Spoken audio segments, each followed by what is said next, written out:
YouTube? It's your girl Carissa Rankins coming at you guys with your video for today. Alright, so today we're going to talk about how to manage some household money to get you a little bit more things out of life. So stop what you're doing, press subscribe to the Rankins world, and don't forget to press the notification bell so every time we go live you will see our face. But today we're going to talk about how to manage money and to get you a little bit more things in life. Let's go!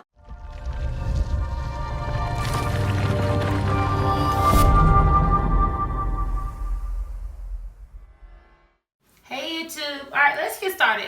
So one of the things I used to always do when I was younger is organize my bills. One of the reasons why I used to stay very organized with my bills is to make sure everything get paid, but then also make sure I'm saving money to build for later on in the future. So I learned this method years ago when I was 19 years old, and even before then, when I first got my first set of bills. I had a car payment, I had a phone bill, and car insurance. That was all my little bills I had.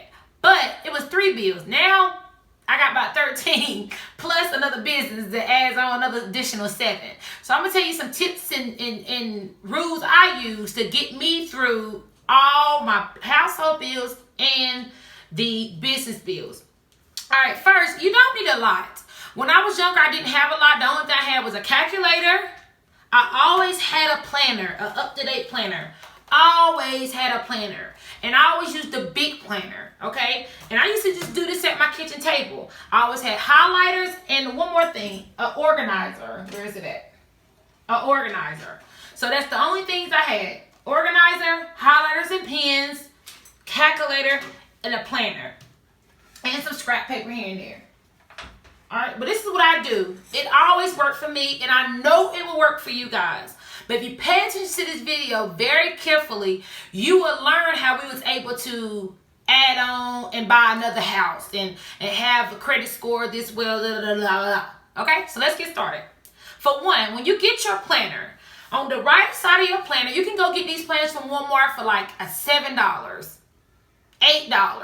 I don't know, but you can get them at Walmart. On the right side of your planner, write down every last bill you have. Not a need, a must. Okay?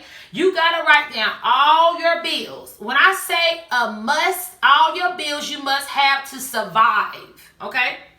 So when you write down these bills, write down number 1, number 2, and write a number beside them. Now I'm going to tell you that little tip, but I'm going to tell you why I use it. All right, so for example, for number 1, I got mortgage.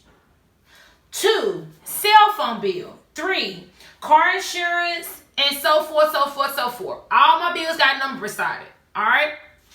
But also I have a number beside extra, and savings. All right, I'll tell you why I got one for extra and one for savings. All right, then whatever day you get paid on, say for example you get paid on a Wednesday or a Thursday or a Friday, but you have a bill due on that day. If you was already organized, let me show you. As soon as you get, like say for example, this is my tax bill for my car. As soon as I get this bill, this is considered to be an extra. Extra is number 13 in my planner book. So I know the bill is due by the end of the month. So I'm going to put this at the beginning of the month on whatever payday I know I can manage to pay the bill on. Okay? So that's just an example. But let me go back. For number 1, I got down mortgage. So say for example your rent or your mortgage is $1,200, $1,250. All right? So every payday, you need to take out of your check the amount for your mortgage or your rent. So if your mortgage is $1,250 a month, $1,250 a month, you're going to divide that by 4 times. Say if you get paid every week, you're going to divide that by 4. $312.50 you need to put into a savings account or a checking account that you do not touch, and that'll be held there and accumulate by the end of the month. Okay? You need to do that every single Friday. You know when you get your paycheck, $312 of it is going towards your mortgage or your rent, and you put it into a separate account you can't touch. Then on that Friday, that's going to be number 1. So when you go ahead and put in another account, you can mark out number 1, and you'll know that my mortgage is already paid for the week, and then I can move on to the next bill. All right. The number 3, I have car insurance. I know my car insurance is due between the 1st and the 4th of every month. So that's going to be the first of the week. That's going to be the first of the month. So that means I'm going to have the circle number. That's going to be number 3. I circle it. Once it's paid, I mark it out. Okay? And then all my bills go from whatever for that week. Now, the next week, you already know you're going to have your what? Number 1. Because your number 1 is your place to live. Okay? Your number 1 is you got to have a roof on your head. But say you got the lights and the water and the gas. You got to have those bills. That's going to go right next to that number 1 because those bills have to be paid. So say, for example, my light bill is number 5. So next week I have a number 1, I got to pay my mortgage, and number 5 for my light bill. It got to be paid. But let's say you get to a light bill and it's a little bit more than normal because it's been real cold outside. The weather's been bad, so your light bill been sky high. You've been blasting that heater. All right? If you get into a bind when you really like, I can't afford to pay a $400 light bill, $300 light bill, divide it. I promise you, the power company don't care how they get the money as long as they got their money, okay? So sometimes you might get into that bind. But if you're going to pay half, remember, if I pay half on the 8th, on the 15th, I need to put a number 5 so I can make sure I pay the other half. Or I can't pay on the 15th. I know on the 22nd I can fit in the rest of that power bill. Let me put some in there. Let me put a 5 in there if I can pay some of it down. Just as long as you make sure your bills get paid for that month, that's the main majority of the goal. All right.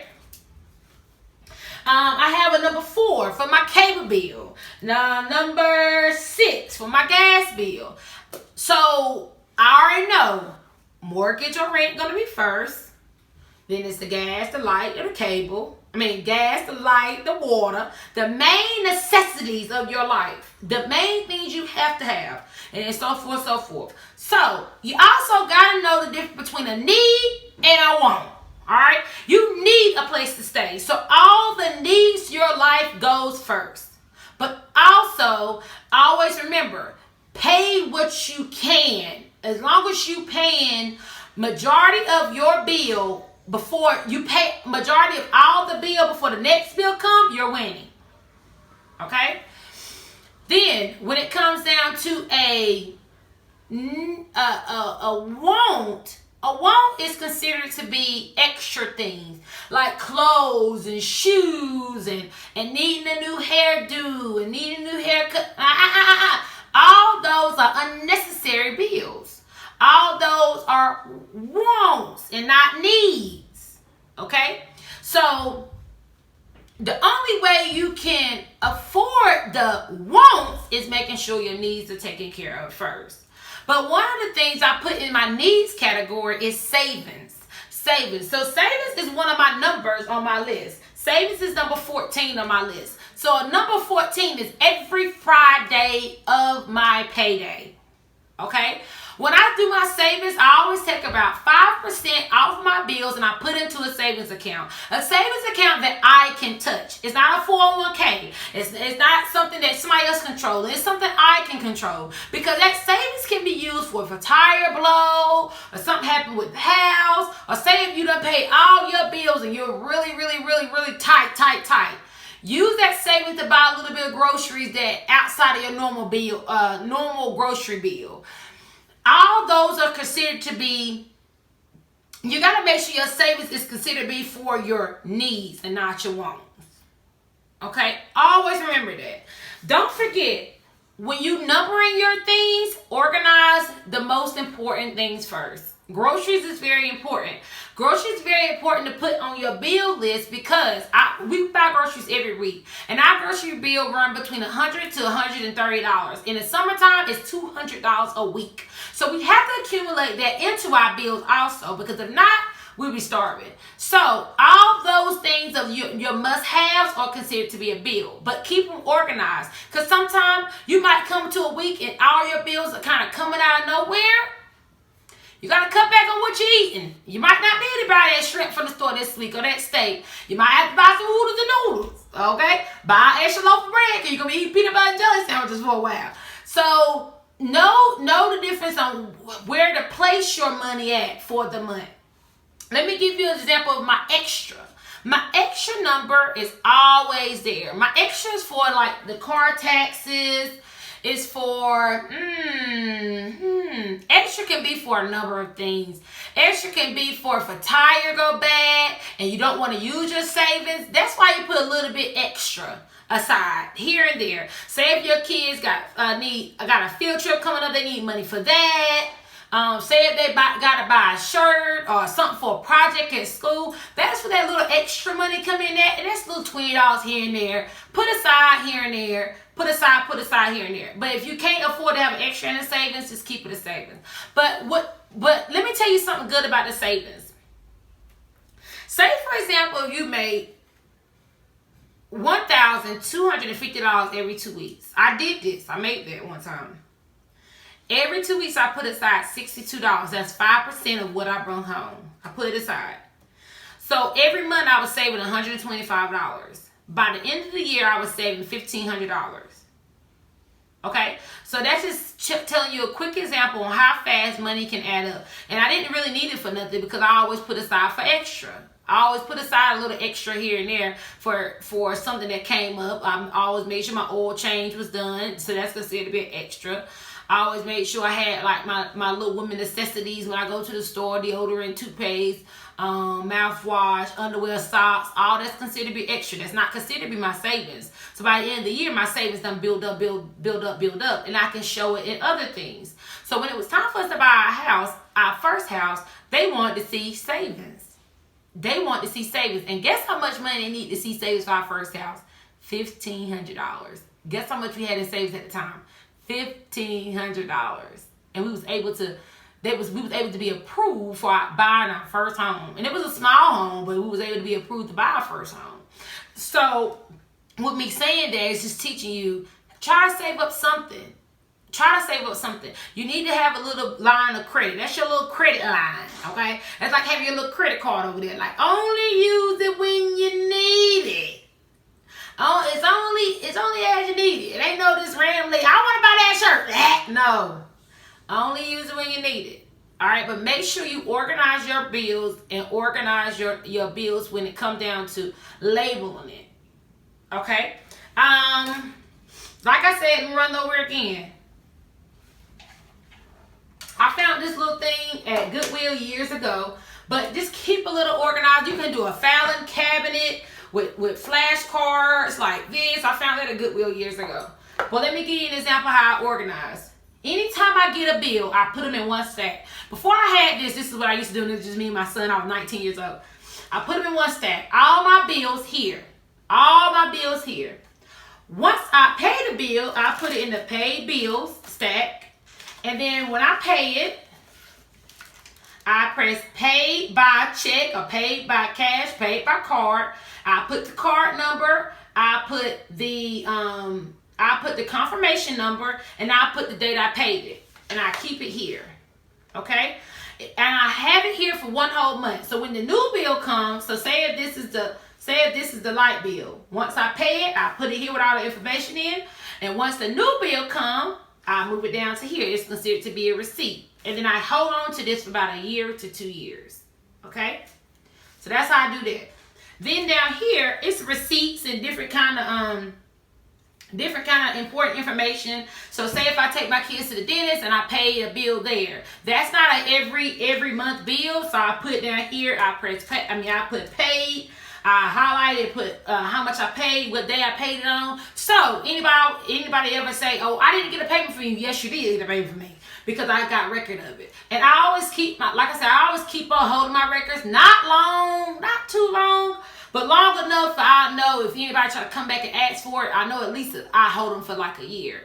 Now, with me doing that, it's just a process. It keeps my mind knowing, like, it keeps me organized. And then I also just look through it, because say if something get misplaced, I know if it ain't got a highlight or the confirmation number or paid on there, I know I ain't paid it. Okay, so say for instance, if this tax payment come down here, say if it come down here and it ain't marked or paid or anything, that bill is still due. So that's that little tip right there.